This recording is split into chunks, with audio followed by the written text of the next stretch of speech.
নীলরঙা গাঢ় বিকেল, বাহ্যজগৎ অলৌকিক নিরূপম, আকাশে শুভ্র নীলের বিশাল আধিপত্য। কয়েক টুকরা বিশুদ্ধ মেঘ বাউন্ডুলে যুবকের মতো কখন থেকে ঘুরে বেড়াচ্ছে। প্রকৃতি ঘিরে আর্দ্রতার ছোঁয়া। মেইন রোডের এখানে ওখানে পানি জমে আছে।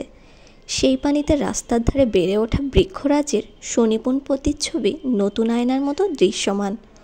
সময়টা চোখে আটকে থাকার ন্যায় সুন্দর। ফুটপাতে ছোট ছোট পা ফেলে হাঁটছে রাত্রি, তার পাশাপাশি হাঁটছে নিভ্রাণ, তবে তার পা রাস্তায়। রাত্রির মতে নিভ্রাণ তার তুলনায় খুব বেশি লম্বা, তাই পাশাপাশি হাঁটলে তাকে খুবই ছোট দেখায়। পথচারীরা নাকি কটু চোখে তাকায়, সেই জন্যেই সমান সমান বজায় রাখতে সে হাঁটছে ফুটপাতের উপর আর নিভ্রাণ রাস্তায়। রাত্রির পরনে হালকা গোলাপি রঙের সাদামাটা ফুলহাতা কামিজ, মাথায় ওড়না টানা, একপাশে ঝুলছে পিঠের মধ্যখান পর্যন্ত দৈর্ঘ্যের মোটা বেনি, বাম হাতে হ্যান্ডব্যাগ, ডান হাতটা খালি। সেই খালি হাতটাই নিজের শুদ্ধ স্পর্শে পূর্ণ করে দিল নিভ্রাণ। আলতো করে টেনে নিল নিজের হাতের মুঠোয়। সাথে সাথেই চমকে উঠল রাত্রি, চোখে মুখে শিহরণ, ঠোঁটের মাঝে কিঞ্চিত ফাঁক। নিভ্রাণ স্বাভাবিক কণ্ঠে বলল, এত কিনার ঘেঁষে হাঁটছেন, কখন যেন পিছলে পড়ে যান। পড়লে তো সেই ধরতেই হতো, তাই পড়ার আগেই ধরলাম। প্রতিবাদ করে কিছু বলতে যেও হেসে ফেলল রাত্রি। নিভ্রাণের এত বর্ষের সংযমী চোখ জোড়াও বেহায়ার মতো চেয়ে চেয়ে অনুভব করল সেই অসহনীয় হাসিটা। আলো হ্রাস পাচ্ছে, সন্ধ্যার আগমনী বার্তা মেইলে সুরে জানান দিচ্ছে, আমি প্রায় এসেই পড়েছি। হঠাৎই এক দৈবত্যক হাওয়ার আগমন, কানের পিছে গোছানো চুলগুলো উড়ে চোখ মুখ ঢেকে ফেলল নিমিষেই। মাথার ওড়নাটা পড়ে গেল, চোখ বুজে চুল সরাতে গিয়ে তাল হারিয়ে ফেলল রাত্রি। পড়ার আগেই নিভ্রাণ তাকে সাবধানে রাস্তায় নামিয়ে নিল। কানের পিছে চুল গুজে দ্রুত চোখ মেলল রাত্রি। নিভ্রাণ তখন খুব ঘনিষ্ঠে, গায়ের পারফিউমের হালকা গন্ধটা পর্যন্ত তীব্রভাবে নাসিকারন্ধ্রে আঘাত হানছে। অপ্রস্তুত ভঙ্গিতে 2 কদম দূরত্ব সৃষ্টি করে নিল রাত্রি। নিভ্রাণ ফোড়ন কাটল, বলেছিলাম না আপনি পড়ে যাবেন? আমি পড়িনি, আপনিই আগে আগে নামিয়ে দিলেন, নতুবা আমি ঠিকই সামলে নিতাম। এক হাতে মাথার ওড়নাটা তুলে নিতে নিতে আপত্তি করে উঠল রাত্রি। সচরাচর সে এত কথা বলে না, তার তো কথা বলার মানুষই নেই, একা একা থাকে। পড়াশোনা আর টিউশনি নিয়েই সারাদিন কেটে যায়। রাতে 5-10 মিনিট মায়ের সাথে কথা বলে, তারপর এক ঘুমে রাত পার। ব্যাস, এইটুকুই তার দৈনন্দিন জীবনযাত্রা। এত সহজে সে কখনো কারোর সাথে মিশে না, কথা বলা তো অনেক দূর। কিন্তু এই লোকটার সাথে কেন যেন খুব সহজ হয়ে গেছে মাত্র 2 দিনেই। লোকটার অমায়িক ব্যবহার, টান টান ব্যক্তিত্ব অনায়াসেই তাকে বিশ্বাসযোগ্য করে তুলেছে। রাস্তার ধারে অযত্নে বেড়ে ওঠা কদম গাছ, সবুজ পাতাগুলো চকচক করছে। বৃষ্টি বোধহয় প্রকৃতির ধোয়া মোছা করার বিশ্বস্ত কর্মী। যখনই তা নোংরা ধুলোময় হয়ে ওঠে, তখনই সে 2 হাত মেলে যত্ন করে তাকে স্নান করিয়ে দিয়ে যায়। শহর জুড়ে নরম আধার নেমে এসেছে। রাত্রি যেখানে ভাড়া থাকে সে বাড়িটা 3 তলা। মোড় ঘুরলে প্রথম বাড়িটাই তার গন্তব্যস্থল। সেই মোড়েই আছে কদম গাছটা। কেউ হয়তো খুব সযত্নে লাগিয়েছিল, কিন্তু সময়ের পালা বদলে আর খেয়াল রাখা হয়নি। এই বর্ষার মাঝামাঝিতে অজস্র কদম শোভা বাড়িয়ে দিয়েছে গাছটার। রাত্রি রোজই দেখে, কিন্তু উচ্চতাটা একটু বেশি ওপর নিচ হওয়ার বাদে ফুল বাসনাটা সেখানেই চুরমার হয়ে যায়। নিভ্রাণ হাঁটছিল নিঃশব্দে। সময়টা পার হয়ে যাচ্ছে ভেবে মনটা একটু বিষাদগ্রস্ত। ঘোর কাটল রাত্রির হঠাৎ দাঁড়িয়ে পড়ায়। ঘাড় বাঁকিয়ে তাকাতেই রাত্রি চঞ্চল কণ্ঠে বলে উঠল, আচ্ছা, আপনি তো অনেক লম্বা, আপনি আমাকে একটা ফুল নামিয়ে দিতে পারবেন?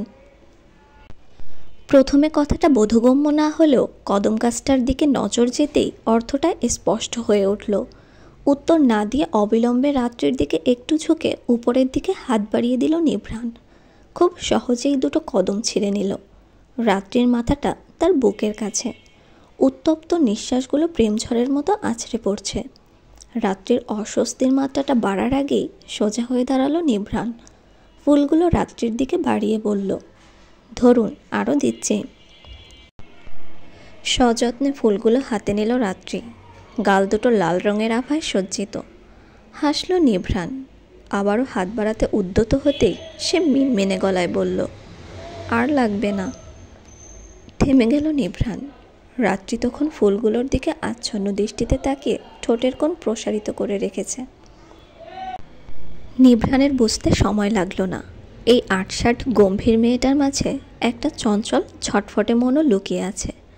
শুধু পৃথিবীর ভারী দায়ভারে তা বেরিয়ে আসতে অক্ষম। চাবি ঘুরিয়ে দরজার লক খুলল রাত্রি। নিভ্রাণ তার পিছে দাঁড়ানো।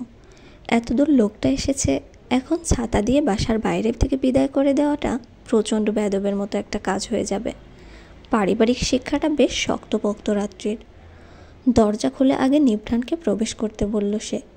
নিভ্রাণ মুচকি হেসে বলল, আরে না না, ভেতরে যাব না রাত, আপনি ছাতাটা এনে দিন শুধু। রাত্রি ভুরু কুঁচকালো। লোকটার দামি পোশাক আশাক, হাতের দামি ঘড়ি, বুক পকেটে ঢোকানো রোদ চশমা দেখেই বোঝা যাচ্ছে সে সম্ভ্রান্ত পরিবারের ছেলে। মুহূর্তেই চোখের ভাষা কঠিন হয়ে গেল রাত্রির। অনেকটা শক্ত গলায় সে বলে উঠল, দেখুন, আমি বুঝতে পারছি আপনি বড়লোক মানুষ, তাই বলে আমার বাসায় ঢুকতে পারবেন না এমন তো কোনো কথা নেই। আপনি কিন্তু ইনডিরেক্টলি আমাকে অপমান করছেন। চোখ ছোট ছোট করে তাকালো নিভ্রাণ। মেয়েটা কত দূর পর্যন্ত ভেবে ফেলেছে। সে তো যেতে চাচ্ছে না, কারণ বেশি দেরি হয়ে গেছে। গাড়ি নিয়ে রাত্রের স্টুডেন্টের বাসার সামনে গিয়েছিল, তখন দুপুর থেকেই দাঁড়িয়েছিল। শেষমেশ বিকেলে রাত্রির দেখা মেলে। ওখান থেকে রওনা দেওয়ার সময় একবার গাড়িতেই ফিরতে চেয়েছিল, কিন্তু রাত্রির সাথে হেঁটে আসার লোভটা সামলাতে পারেনি বিধায় গাড়িটা ওখানেই ফেলে এসেছে। এখন আবার ওখানে যেয়ে গাড়ি নিয়ে তারপর বাসায় যেতে হবে, অনেকটা সময়ের ব্যাপার। কিন্তু মেয়েটা যেভাবে কটাক্ষ নজরে চেয়ে আছে, এখন ভেতরে না গেলে সত্যিই খুব খারাপ। পায়ের জুতা খুলতে শুরু করলো সে। গম্ভীর স্বরে বলল, আপনি বড্ড বেশি ভেবে ফেললেন রাত। এরপর থেকে আর কখনো আমার সামনে এইসব বড়লোক ছোট লোকের তফাৎ দেখাতে আসবেন না। আই জাস্ট হেট ইট। বলেই একবার রাত্রির চোখের দিকে তাকিয়ে দৃষ্টি নামিয়ে নিল নিভ্রাণ। রাত্রি চুপ হয়ে গেল। সে হয়তো ভুল মানুষকে ভুল কথা বলে ফেলেছে। লোকটার চেহারায় অসীম গম্ভীর্যতার ছাপ। এক রুমের একটা ছোট্ট বাসায় থাকে রাত্রি। রান্নাঘর আছে, ছোট একটা বসার জায়গা মতো আছে, কিন্তু সেখানে কোনো সোফা বা টেবিল নেই। রাত্রিকে মোটেও বিচলিত বা লজ্জিত দেখালো না। সে আস্তে করে রুমের দরজাটা খুলে নিভ্রাণকে বলল, আপনি বিছানায় বসেন। আরও একবার মুগ্ধ হলো নিভ্রাণ। সাধারণত দেখা যায় মানুষজন খুবই কুণ্ঠিত বোধ করে এই ব্যাপারগুলো নিয়ে লজ্জিত হয়, কিন্তু রাত্রির এই বিন্দুমাত্র লজ্জিত না হওয়াটাও মন কাড়ল নিভ্রাণের। মেয়েটা খুবই স্বাভাবিক নিজের সাদামাটা জীবনযাত্রা নিয়ে। স্টিলের গ্লাসে করে পানি নিয়ে আসলো রাত্রি। কদম দুটোর ডাটা পানির মধ্যে ভিজিয়ে পড়ার টেবিলের এক কোণে চাপিয়ে রাখলো। পকেট থেকে ফোন বের করলো নিভ্রাণ। রাত্রি বলল, চা খাবেন? না মিস, আপনি বসতে বলেছেন, আমি বসেছি, তাছাড়া আমি চা খাই না। রাত্রি মুখ লটকিয়ে ছোট্ট আলমারিটা খুলল, ছাতাটা বের করে বলল, ও আপনি কফি খান তাই তো? কফিও আছে, খাবেন? রাত্রির কথা বলার ঢং দেখে হেসে ফেলল নিভ্রাণ। বলল, কিছুই খাবো না, ছাতাটা দিন, আমি চলে যাব, দেখুন দেরি হয়ে গেছে। দীর্ঘশ্বাস ফেলল রাত্রি। ছাতাটা নিভ্রাণের হাতে দিয়ে বলল, আপনি জানলেন কি করে আমি আজ বিকেলে পড়াতে গেছি? এক আঙুলে কপাল ঘষল নিভ্রাণ। ঠোঁট চেপে কিছু একটা ভেবে নিয়ে জোরালো কণ্ঠে বলল, ইটস আ কোইন্সিডেন্স। মিনিট 10 আগেই বেরিয়ে পড়েছে নিভ্রাণ। কাপড় চোপড় বদলে ফ্রেশ হয়ে রান্নাঘরের দিকে পা বাড়ালো রাত্রি। উদ্দেশ্য রাতের খাবার রান্না করা। রান্নাঘরে ঢুকেই স্বস্তির একটা শ্বাস ফেলল সে। বাড়িতে আসলে চা কফি কিছুই নেই, ওসব নিতান্তই সৌজন্যতার খাতিরে বলেছিল।